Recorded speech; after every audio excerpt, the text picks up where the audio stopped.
مباراة اتحاد طنجة والجيش الملكي، مباراة البوليميك بامتياز صراحة. شفنا بزاف ديال الحوايج منها هادي اللي المخرج ديال الفرعوية وحدة فقط، واحد الصورة اللي عطانا زوايا أخرى، شوف واش لمست يدو ولا لا.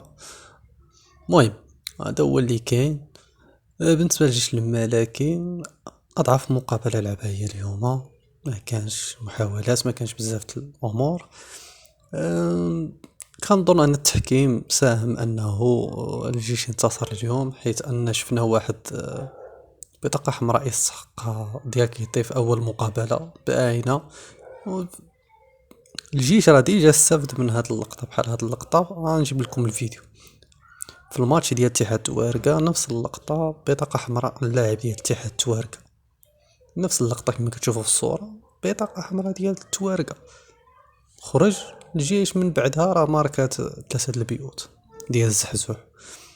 لهذا هاد الماتش ميت للجيش الملكي، ما داروش فرص، ما داروا حتى حاجه صراحه. التعادل كان مزيان، ولكن جات هاد ضربه جزاء في التالي.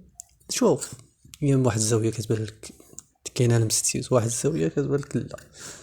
الفار عطاه زاويه وحده، بقى عاطي غير الصوره، من بعد حرك له شويه الفيديو صافي، عطاه الزاويه بزاف متعدده باش يشوف.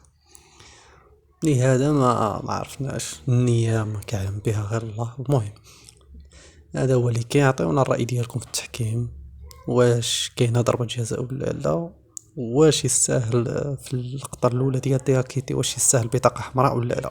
عطيونا الآراء ديالكم، كتبوا لنا في التعليق. شكرا لكم.